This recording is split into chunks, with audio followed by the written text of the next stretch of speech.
बार बार हो, नमो बार बार हो, आयो शरण तिहारी भोले।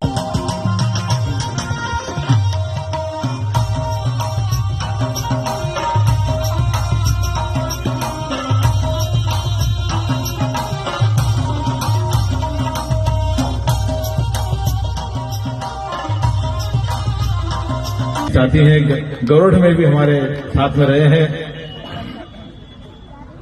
विजयवर्गीय साहब नगर पालिका में जो विजयवर्गीय जी इंजीनियर हैं, उनके पिताश्री हैं आप। श्री सुधीर सेठिया भी आज आए। कल टीटू आए थे, कल संजय जी आए थे, कल सुधीर भैया आए हैं। और हमारे बीच में एसबीआई के नौकरी तो करते हैं वो, लेकिन लगता ही नहीं मुझे कि नौकरी करते हैं। वो हमेशा धार्मिक, सांस्कृतिक, सामाजिक सब प्रकार की एक्टिविटीज में भाग लेते हैं। ऐसे मेरे छोटे भाई श्री रवि दुग्गल, और सोशल मीडिया भी छाए रहते हैं। ऐसे हमारे रवि दुग्गल भाई साहब का भी हम सादर आमंत्रित करते हैं। और विजयवर्गीय साहब स्वागत कर आशीर्वाद प्राप्त कर रहे हैं। श्री विजयवर्गीय जी हमारे एमपी भी, हमारे नगर पालिका के इंजीनियर साहब के पिताश्री हैं। श्री सुधीर जी सेठिया हैं।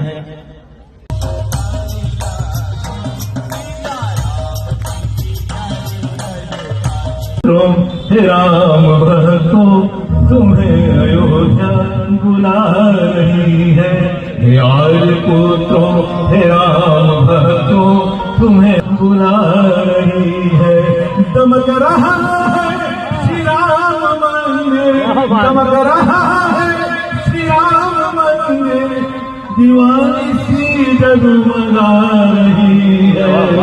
यार पुत्रों, हे राम भक्तों, तुम्हें अयोध्या बुला रही है।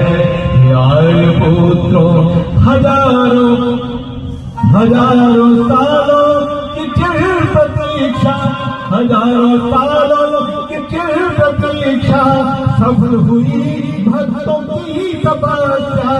अवधपुरी की धरा मगन हो, अवधपुरी की धरा मगन हो, जय जय श्री राम गा रही है। राम पुत्रों, हे राम भक्तों, तुम्हें अयोध्या बुला रही है। यार पुत्रों, हे राम भक्तों, तुम्हें अयोध्या। है बहुत अच्छा हो रहा है। देखिए मैं तो भगवान के पांडाल में मंडप में विराजे हैं, तो मैं कहता भी मेरे साथ कि अपना पद, धन, दौलत, समस्त जितने प्रकार का भी अपने पास में अभिमान है, उस अभिमान को छोड़ करके हम इस पांडाल में विराजेंगे तो अंतरात्मा से आपकी प्रसन्नता होगी। आज के समान होना चाहिए। तो एक भैया जो सबसे आगे बैठे थे प्रमुख टीम में, वो के हाथी के समान होना चाहिए। और ये सत्य घटना है, मैं इसे हंसाने के लिए नहीं कह रहा हूँ। क्या कहा उन्होंने? बोले हाथी के समान होना चाहिए। मैं कहा बिल्कुल सही बात है। मैंने भरी से कथा का पहले सम्मान करवाया कि पूरी 7 दिन की कथा का सार मिल गया मेरे को। कहा किसके समान होना चाहिए? परीक्षित। और मुख बोलिए शुक के समान, शुकदेव जी के समान होने चाहिए।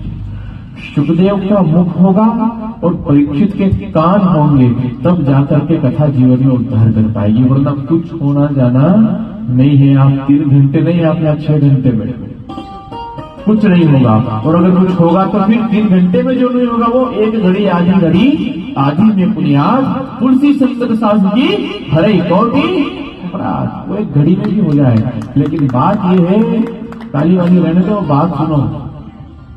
बात ये है कि कान हमारे परीक्षित के समान हो और कहने वाले का मुख शुक के समान हो। दिक्कत यह है कि दोनों तरफ काम बिगड़ा हुआ है। ना तो यहाँ मुख शुक के समान हो पा रहा है और ना वह कर्णेंद्रिय परीक्षित के समान। जिस धर्म मंच पे से ये एकमात्र मंच रह गया है कथाओं का, जहाँ कुछ लोग आकर के बैठे और कम से कम भगवत चर्चा सुन रहे हैं। जिस भगवत मंच से भक्ति की बात होना चाहिए, वहां पर माया की चर्चा हो रही है। जिस भगवत मंच से भगवत, कल एक जिक्र दिया था ना कि ये जो केकई का प्रसंग आप इस राम कथा में सुनते हो, तो केकई ने भरत के लिए मुक्ति मांगी, लेकिन भरत ने अपने लिए मुक्ति मांगी। और मैंने कल कहा था इसी को केंद्र में रखते हुए कि भगवान राम के त्याग और वनवास से भी बड़ा त्याग और वनवास भरत जी महाराज का है। कहा था कि नहीं, याद है कि नहीं, कि 56 घर में कुछ खाने को नहीं हो और अपन बोले कि हम व्रत करेंगे, तब तो व्रत ही करना है, लेकिन 56 भोग सामने रखा हो और हम कहें कि हम एकादशी करेंगे, उसकी बात अलग है कि नहीं है? राम तो वन में है, दंडकारण्य में है, तो वनवास ही भोगना है, लेकिन भरतलाल जी महाराज उस महल के, उस स्वर्ण महल के द्वार पर बैठे और त्याग कर रहे हैं और वनवास कर रहे हैं, इसलिए उनका त्याग बहुत बड़ा है, उनका वनवास बड़ा है।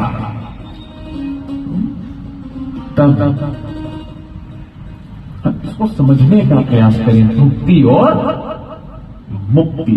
अब हमें भक्ति से मुक्ति की ओर बढ़ना है। भाई सब जा रहे हैं? अरे आप क्यों जा रहे हो? आप बैठोगे तो हमको अच्छा लगेगा, लेकिन आपको और भी कुछ कार्य करना है, तो कुछ लाएंगे क्या? पत्र क्या?